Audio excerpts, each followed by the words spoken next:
Covid की वजह से दो सेक्टर्स को बहुत ज्यादा फायदा हुआ है। एक तो फार्मा और दूसरा टेक्नोलॉजी। और टेक्नोलॉजी की अगर हम बात करें तो इन जनरल अक्रॉस इंडस्ट्रीज ये चीजें समझ में आ गई है कि टेक्नोलॉजी के बिना चलेगा नहीं बिजनेस। और टेक्नोलॉजी को जितना ज्यादा अच्छे तरीके से जिस कंपनी ने अडॉप्ट किया है उसका बिजनेस उतना अच्छे तरीके से रन हुआ है। और यहीं पे अगर हम देखें तो इन जनरल अक्रॉस इंडस्ट्रीज ये अवेयरनेस की वजह से काफी सारी कंपनीज जो है अपने टेक्नोलॉजी बजट जो बढ़ाई है। और यही प्राइमरी रीजन है जिसकी वजह से टेक्नोलॉजी कंपनीज काफी अच्छा परफॉर्मेंस भी दी है। और इसी वजह से जो है टेक्नोलॉजी स्टॉक्स जो है काफी अच्छा परफॉर्म भी किया है, क्योंकि उनकी अर्निंग्स की ग्रोथ जो है काफी अच्छी तरीके से क्लियर हो गई है कि काफी अच्छी अर्निंग्स ग्रोथ आने वाली है। लास्ट 1.5 साल में भी काफी अच्छी अर्निंग्स आई है और आने वाले 3 से 5 साल भी काफी अच्छी अर्निंग्स आ सकती है। और यही प्राइमरी रीजन है जिसकी वजह से टेक्नोलॉजी की कंपनीज काफी अच्छा परफॉर्म करी है और टेक्नोलॉजी फंड्स ने भी बहुत अच्छे रिटर्न्स दिए। और क्योंकि इन जनरल रिटर्न्स बहुत अच्छे आ रहे हैं तो काफी सारे नए निवेशक जो है टेक्नोलॉजी फंड्स में इन्वेस्ट करना चाह रहे हैं। और ये प्राइमरी रीजन है जिसके वजह से जितने भी फंड हाउसेस है वो काफी ज्यादा फोकस्ड है अपने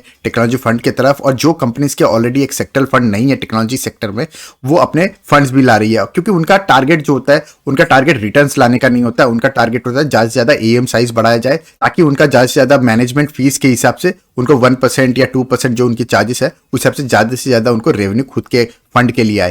तो अक्सर हम देखते हैं कि जब भी कोई सेक्टर जो है बहुत ज्यादा क्रेज होता है, बहुत ज्यादा वैल्यूएशंस क्रेजी हो जाते हैं, सब लोगों के जुबान पे वो फंड होता है, उस टाइम पे जो फंड हाउस है वो उस तरह के फंड्स को लॉन्च करती है। और उसमें अक्सर रिटेल इन्वेस्टर्स जो फंस जाते हैं वो एक महंगे वैल्यूएशन पे एक बड़ा अमाउंट लमसम इन्वेस्ट करके फंस जाते हैं। तो आज हम डिटेल लेवल पे समझेंगे कि क्या आपको टेक्नोलॉजी फंड में इन्वेस्ट करना चाहिए, और अगर करना चाहिए तो क्या एसआईपी करना चाहिए या लमसम करना चाहिए, वो डिटेल में समझेंगे। और समझेंगे कि टेक्नोलॉजी सेगमेंट के अंदर सबसे अच्छा फंड कौन सा है, क्यों है। और रोलिंग रिटर्न से भी हम समझेंगे कि क्या इस टाइम पे लमसम करना सही होगा कि नहीं। इसके अलावा हम ये भी समझेंगे कि सेक्टरल फंड्स में क्या क्या रिस्क होता है।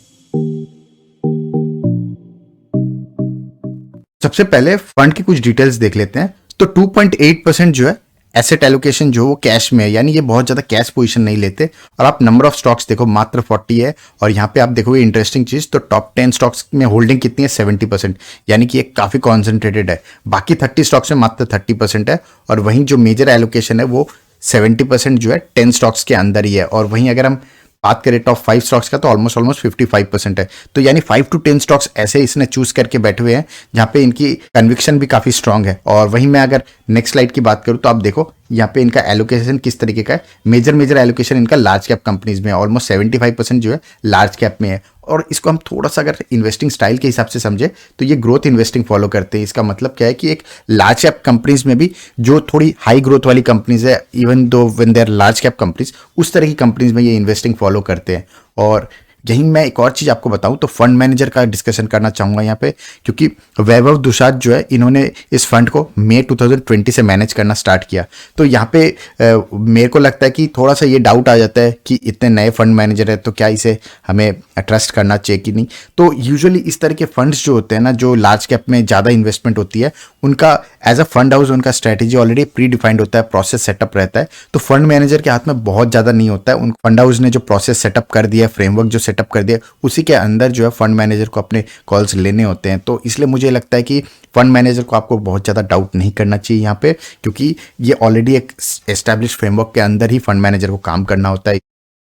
तो यहाँ पे हम कंपैरिजन करेंगे टॉप 3 टेक्नोलॉजी फंड्स का। तो यहाँ पे मैंने ICICI prudential technology fund, SBI technology fund और टाटा डिजिटल टेक्नोलॉजी फंड, इन तीनों का कंपैरिजन किया है। और जैसे मैंने पहले कई अपने वीडियोस में कहा है कि रोलिंग रिटर्न्स हम देखेंगे, तो हमने 3 ईयर्स के रोलिंग रिटर्न्स देखे। तो यहाँ पे अगर आप देखोगे तो बहुत ज़्यादा चीज़ें समझ में नहीं आएंगी। हालांकि थोड़ा सा आपको क्लैरिटी अगर लगता होगा तो थोड़ा सा ग्रीन और ऑरेंज का कॉम्पिटिशन ज़्यादा लग रहा है, यानी कि आईसीआईसीआई प्रूडेंशियल टेक और टाटा डिजिटल का। लेकिन इसको थोड़ा सा और क्लियर देख लेते हैं 5 ईयर्स के रोलिंग रिटर्न्स। तो यहाँ पे मुझे लगता है कि चीज़ें और क्लियर हो जाती हैं। आप देखो ऑरेंज कलर नंबर 1 और ग्रीन कलर नंबर 2 पे है। तो नंबर 2 पे ग्रीन कलर है। तो आप देखो ये दोनों कौन से कंपनीज है। ऑरेंज वाला जो है यह आईसीआईसीआई प्रूडेंशियल का म्यूचुअल फंड, और वहीं नंबर 2 पे है टाटा डिजिटल इंडिया फंड। तो क्लियरली दिखता है कि रोलिंग रिटर्न से कि सबसे अच्छा परफॉर्मिंग फंड जो है आईसीआईसीआई प्रूडेंशियल टेक फंड है। और इसको कंफर्म भी हम देख सकते हैं कि मीडियन रिटर्न से आप देखो, मीडियन रिटर्न्स 23.8% के मीडियन रिटर्न है आईसीआईसीआई के फंड का, और वहीं टाटा डिजिटल का जो है 22.58 है। तो क्लियरली ऑलमोस्ट 1.5% ज़्यादा रिटर्न्स आईसीआईसीआई प्रूडेंशियल का टेक फंड का है। हालांकि आईसीसी प्रूडेंशियल टेक फंड के cost of managing the fund slightly ज़्यादा है, ऑलमोस्ट 0.77% है, वहीं टाटा डिजिटल का लगभग 0.4% के आसपास है। तो 0.3% का थोड़ा सा गैप जरूर है in terms of managing the fund, but returns wise आप देखोगे तो जस्टिफिकेशन आती है, ऑलमोस्ट 1.5% बेटर रिटर्न्स देता है। तो इसलिए ओवरऑल प्रूडेंशियल टेक फंड जो है ओवरऑल बेटर लगता है मुझे इन तीनों के कंपेरिजन में। और वहीं अगर मैं टाटा डिजिटल के साथ इसका कंपैरिजन भी करूं तो थोड़ा सा मैं इन्वेस्टिंग स्टाइल और किस तरह के स्टॉक्स है वो भी समझ में आता है। आप देखो कॉमन स्टॉक्स, देखो कॉमन स्टॉक्स में सबसे मेजर एलोकेशन इन लोगों ने क्या किस में ले रखा है, HCL tech, Infosys, TCS and tech Mahindra. जैसे मैंने कहा लार्ज कैप में जो ग्रोइंग स्टॉक्स है उन कंपनीज में इनका एलोकेशन सबसे ज़्यादा है। और वहीं अगर मैं अनकॉमन स्टॉक्स का देखूंगा तो आप देखो ICC prudential and Tata digital, इन दोनों के बीच में जो अनकॉमन स्टॉक्स है उससे आपको इनकी थोड़ी सी इन्वेस्टिंग स्टाइल का डिफरेंस नजर आएगा।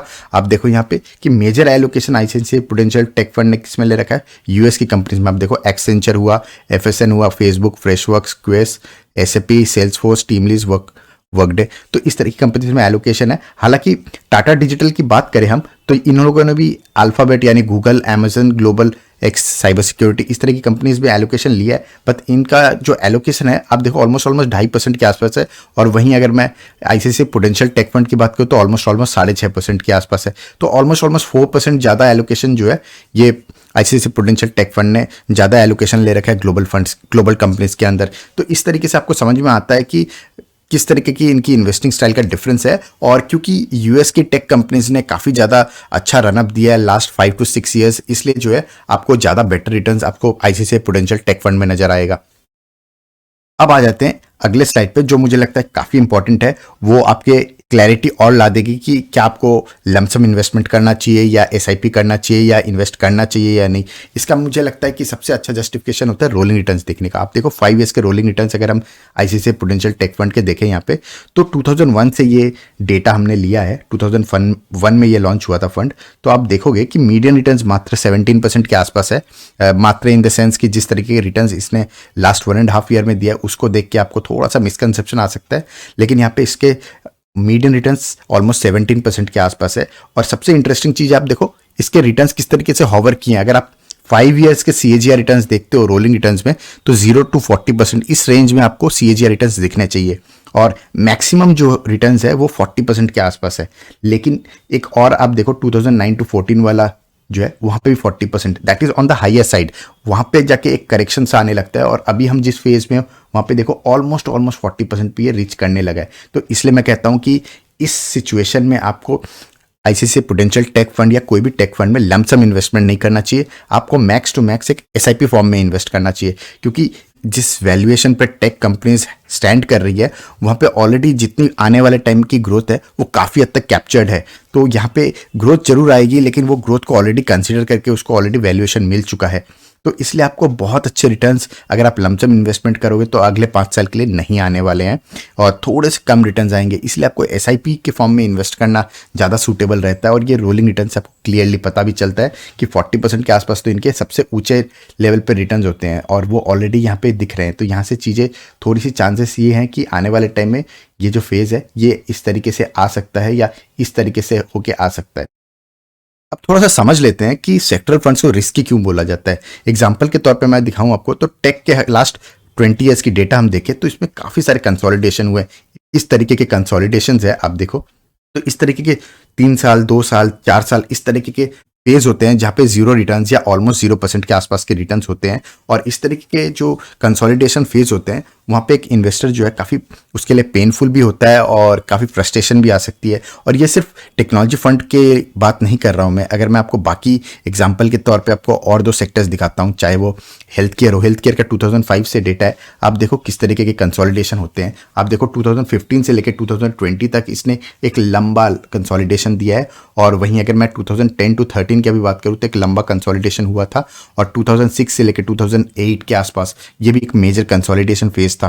तो इस तरीके के कंसोलिडेशन फेज होते हैं और इसीलिए आपको जो है सेक्टरल म्यूचुअल फंड में इन्वेस्ट करने के लिए या तो एसआईपी करना चाहिए और अगर आप लमसम कर रहे हो तो on the lower side of valuation का सिचुएशन होता है वैसे सिचुएशन पे आपको इन्वेस्ट करना चाहिए। एक और एग्जांपल मैं दिखाऊं आपको बैंकिंग का, तो बैंकिंग में आप देखो 2004 से ये डेटा है, ऑलमोस्ट 17-18 साल की डेटा है। आप देखो किस तरीके के कंसोलिडेशन हुए हैं ऑलमोस्ट 2010 से लेके 14, ये लगभग 2014 के सेकेंड हाफ से लेकर 16 के एंड तक, उसके बाद 2018 से लेकर 2020 की पैंडेमिक के जस्ट पहले तक इस तरीके के मेजर मेजर कंसोलिडेशंस होते हैं कोई भी एक सेक्टर में। और एक्चुअली ऐसा ही होता है कि एक सेक्टर से दूसरे सेक्टर में पैसा जो है ऑपरेटर्स एक सेक्टर से दूसरे सेक्टर में मूव करते हैं और उनके प्रॉफिट्स कंटिन्यूसली आते रहते हैं, लेकिन एक सेक्टरल एलोकेशन जो एक रिटेल इन्वेस्टर लेता है वो अगर गलत एलोकेशन लेके बैठ जाता है तो उसको काफ़ी फ्रस्ट्रेशन आ सकती है। उदाहरण के तौर पे मैं आपको दिखाऊं यहाँ पे, तो आप देखो एसबीआई हेल्थ केयर सेगमेंट की बात करें तो 2015 टू 2020 में एक मेजर करेक्शन आया था, और वहीं मैं सेम फेज में अगर मैं आपको बैंकिंग में दिखाऊं तो अच्छा खासा राइज आया था। तो इस तरीके के डिफरेंस होते हैं। वहीं आप टेक फंड की बात करोगे तो आप देखो टेक में अमेजिंग रिटर्न्स दिए, हालांकि इवन बैंकिंग के जो रिटर्न्स है वो काफ़ी अच्छे रहे हैं, लेकिन कंपेयर टू टेक जो है उसने उस लेवल के रिटर्न्स नहीं दिए जिस तरीके के रिटर्न्स टेक्नोलॉजी ने दिए हैं। और उसका प्राइमरी रीज़न है कि ड्यू टू पैंडेमिक जो है काफ़ी लोग अपना लोन रीपे नहीं कर पा रहे हैं, एनपीए का प्रेशर है। जबकि टेक्नोलॉजी में क्या हुआ है कि लोग अपने घर से काम कर रहे हैं, कंपनीज को रियलाइज़ हो गया कि टेक्नोलॉजी को उनको ज़्यादा से ज़्यादा अडेप्ट करना चाहिए और ज़्यादा से ज़्यादा टेक्नोलॉजी के यूज़ किया जा रहा है। नए नए प्रोजेक्ट्स, नए नए इम्प्लीमेंटेशंस हो रहे हैं, डिजिटल लेवल पे इनिशिएटिव्स लिए जा रहे हैं, चाहे वो ई कॉमर्स के पर्सपेक्टिव से हो या ईआरपी के पर्सपेक्टिव से हो। तो इसलिए टेक्नोलॉजी की कंपनीज काफ़ी अच्छा रिटर्न दे रही है, काफ़ी अच्छा परफॉर्म भी कर रही है। तो इस तरीके से एक सेक्टरल रोटेशन हमेशा मार्केट में चलता रहता है, और इसलिए आपको सेक्टर में इन्वेस्ट करने के लिए आपको सेक्टरल कॉल जो है बहुत सोच समझ के लेना चाहिए। बिफोर पैंडेमिक ये तो हमने अच्छे से जानते हैं कि टेक्नोलॉजी फंड्स ने काफ़ी अच्छा रिटर्न्स दिए हैं पोस्ट पैंडेमिक, लेकिन मैं आपको 15 मार्च 2020 यानी पैंडेमिक के जस्ट पहले जब करेक्शन हुआ था उसके जस्ट पहले का सिचुएशन बता रहा हूँ। 15 मार्च 2015 से लेकर 15 मार्च 2020 यानी 5 साल में टेक्नोलॉजी फंड्स ने किस तरीके के रिटर्न्स दिए। अगर आपने 10,000 लमसम इन्वेस्ट किया होता मार्च 2015 में तो उसके मात्र 10,900 के आसपास होता 5 साल में। और इसको अगर मैं एब्सोल्यूट रिटर्न्स देखूं तो ये लगभग 9.5% के हैं, और वहीं सीएजीआर लेवल पे देखें तो मात्र 1.7% के रिटर्न्स है।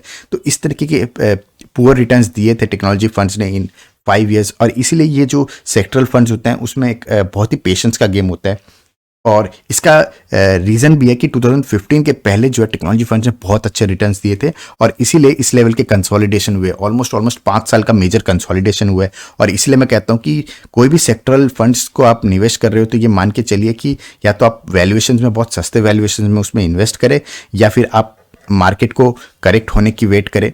तो कभी भी आप सेक्टरल फंड्स में इन्वेस्ट करते हैं तो एक मेजर कंसोलिडेशन नहीं होता, या काफ़ी कम वैल्यूएशंस नहीं होते, काफ़ी सस्ते वैल्यूएशंस नहीं होते, तब तक आपको सेक्टरल कॉल खुद से नहीं लेना चाहिए। आपको एक अगर कुछ भी समझ में नहीं आता है तो आपको एक मल्टी कैप या फ्लेक्सी कैप या large cap and combined with it mid cap और स्मॉल कैप फंड, इस तरह की कॉम्बिनेशंस लेना चाहिए। आपको खुद के कॉल्स सेक्टरल में तभी लेना चाहिए जब आपको काफ़ी क्लैरिटी है उस तरीके के रिस्क की। और वहीं मैं आपको पोस्ट पैंडेमिक के रिटर्न्स दिखाता हूँ, यानी मार्च 2020 से लेके अब तक का रिटर्न्स लगभग 1.5 साल हुआ है, और इस 1.5 साल में किस तरीके के रिटर्न्स दिए हैं आप देखो। 247% के एब्सोल्यूट रिटर्न्स दिए हैं, और वहीं सीएजीआर लेवल पे देखें तो ऑलमोस्ट 106% के रिटर्न्स।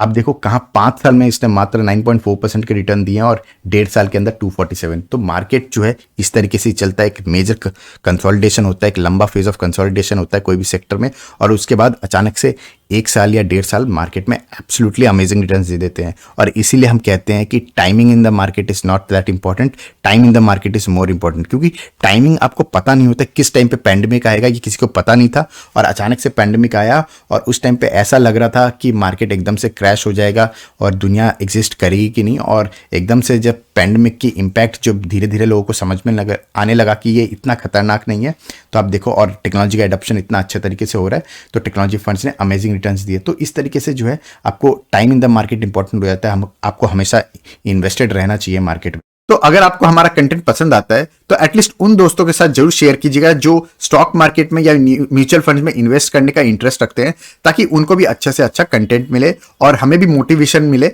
आने वाले वीडियोस बनाने के लिए। That's all for today, thank you. तो यहाँ पे मैं एक डिस्क्लेमर दे दूं, तो ये कोई बाई और सेल की रिकमेंडेशन नहीं है, ये बेसिकली लर्निंग पर्पस से वीडियो बनाई गई है ताकि आप ये सीख सको कि एनालिसिस किस तरीके से करना चाहिए और किस तरीके से हमें अपने इन्वेस्टमेंट्स को देखना चाहिए। और अगर आपको यूजफुल लगे तो हमारा टेलीग्राम चैनल है रेनबेस इन्वेस्टमेंट, जिसको आप सर्च करके ज्वाइन कर सकते हो। That's all for today, thank you.